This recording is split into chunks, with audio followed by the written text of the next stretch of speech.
Welcome to Reality Exposed. Here are more hikers and campers' scariest, creepiest and most unforgettable stories and experiences from Reddit. Story 1. Most terrified I've ever been. Cahata Wilderness, Northwest Georgia. Warm, clear, quiet summer night a few years ago. Dead asleep, middle of the night in the tent with wife, 2 young kiddos, and puppy. Jard was awake by the boom of a large pine tree crashing through other trees and hitting the ground about 15 inches from the tent. Then, for a few seconds, all we could hear was the cracking of the trunks and branches of the trees the first one fell through as they began to fall also. We were all shrieking, no way we could all get out fast enough. The other trees landed in a pile on either side of the first. Not a single twig hit the tent. Weird. Story 2. When I was about 13, I was camping with family, and as I was sleeping, I woke up in the middle of the night and was just staring at the fire. As I was staring at the fire, I saw a man, or a figure of a man, walk up to the fire, remove a burning log from the fire, put it on his shoulder, and walk away until he disappeared, and the fiery log with him. To this day, I don't understand what happened. I was terrified but couldn't scream. And when we all woke up, I looked around the fire and saw some cans of gas and lighter fluid rather close by. And I can't help but wonder if that figure was some kind of otherworldly entity who may have saved our lives by removing the log, because had the fire stayed the size it was, it would have caused a huge fire with the slightest change in the wind. Story 3. So this happened about 7 years ago when I was a last-year camper at my overnight camp in New England. So every cabin goes on an overnight at some point during the session. The overnight that I and another cabin were going on together was at a spot about 2.5 miles away from the camp at the top of this massive hill that at the top was just barren rock surrounded by trees. Now, because we were kids and liked to F with each other and the counselors, we were obsessed with what would happen if townies came into the camp and attacked us. Now this camp owns all of the land around this lake, so we almost never see townies, but we know they don't live too far away, and that right on the other side of the big hill we were camping on some of them lived. Now I honestly can't remember if I heard anything during our overnight, but late in the night a lot of kids were telling each other and the counselors that they thought they heard people out in the woods, just outside of where we were sleeping. The counselors told us it was just our imagination, but 2 of them said that they would go investigate to ease our minds. Now first let me describe the 2 guys that went out to investigate. One, let's call him Joe, was about 6 feet 3 and covered in muscle, almost walked onto a D1 basketball team. And the other, Thomas, was about 6 feet 0 and had a normal build. So, they went in and we all listened till the next thing we heard was Joe not yelling but speaking in a very aggressive and loud voice. "You guys cannot be here. This is private property. We have a walkie-talkie and will call the police if you do not leave." We are absolutely terrified at this point but not prepared for what came next. We then heard a large bang, like somebody was hit very hard with something, and a blood-curdling scream. Moments later, Joe runs out of the woods, points at the other counselors and yells, "Get the kids out of here now," and sprints back into the woods. As one counselor grabbed 2 of our steak knives and ran in after Joe, we kids with the remaining 2 counselors were sprinting down this rocky, heavily wooded hill in our underwear. Kids were crying, some praying, others grabbing sticks. It was literally the most terrifying moment of my life.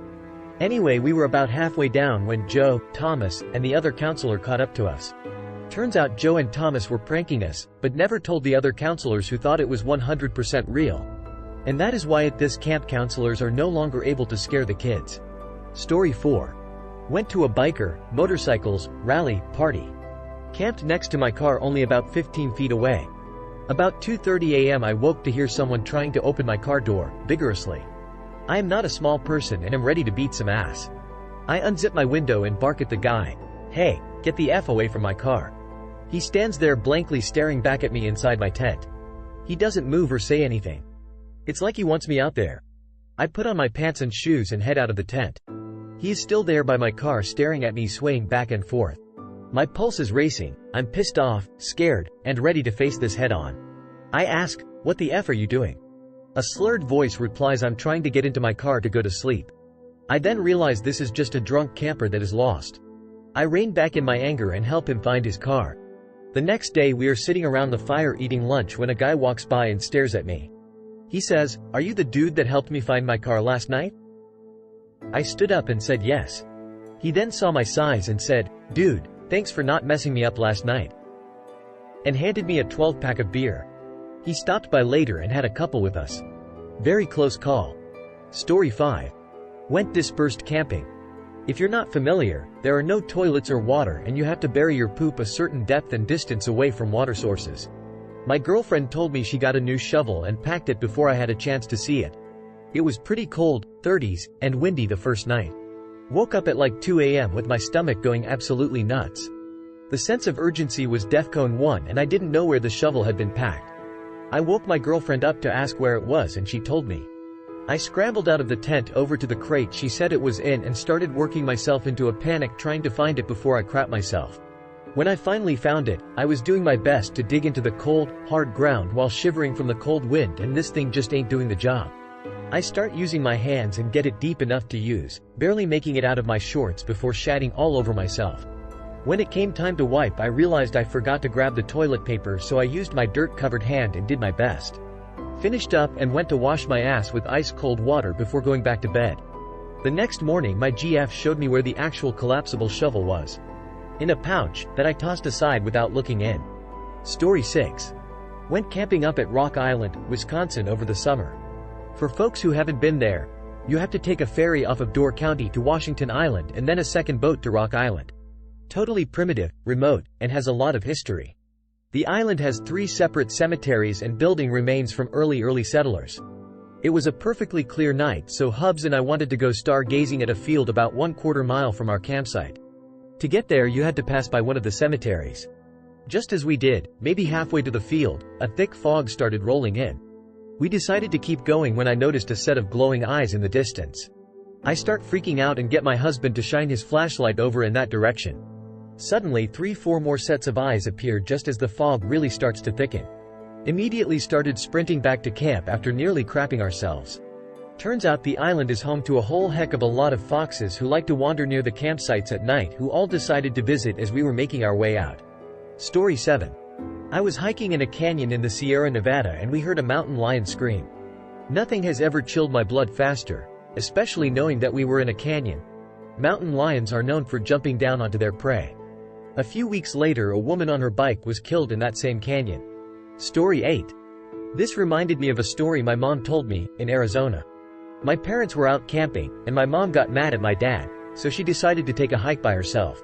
She's walking and down the trail is this pissed-off looking, bare-ass naked guy just hiking. Had no interest in her or what she was doing. Turns out she was really close to a nudist colony in the area. This happened in Sabino Canyon in Tucson.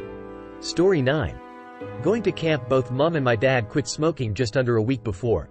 They're going to meet some of my dad's friends there. They've only been going together for a couple of months, and she is super anxious. So anxious she cries in the car.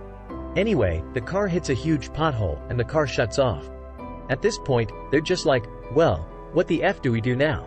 They start skimming the manuals, trying to find literally anything to figure out what's wrong. People are pulling over asking if they need any help. It got to a point where my mom would say something along the lines of, no, we don't need any help, but do you have a cigarette? If they didn't share, she'd promptly tell them to get going. Eventually, they figured it out. It's a safety mechanism. Go figure. They get to the camp and my mom is emotionally drained. My dad decides to hang out with his friends and go on a hike after setting up the tent, but my mom just wants to take a nap. So they're in bear country up here. There were recent sightings in the area, so when my mom heard movement outside of her tent followed by a big-ass shadow, she assumes the worst. There's a frickin' bear outside her tent. She rationalizes what to do and decides that she's gonna book it for the car. She doesn't have her glasses on because she left them outside the tent, so she can't see too well on top of it.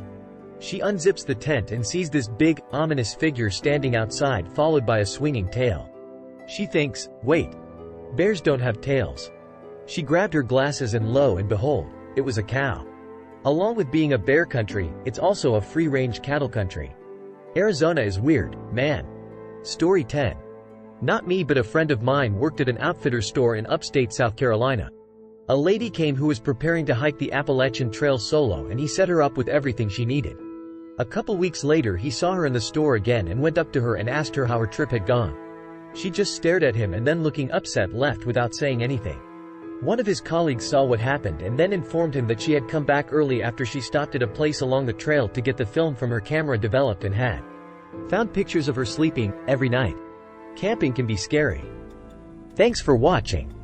Subscribe for more crazy stories.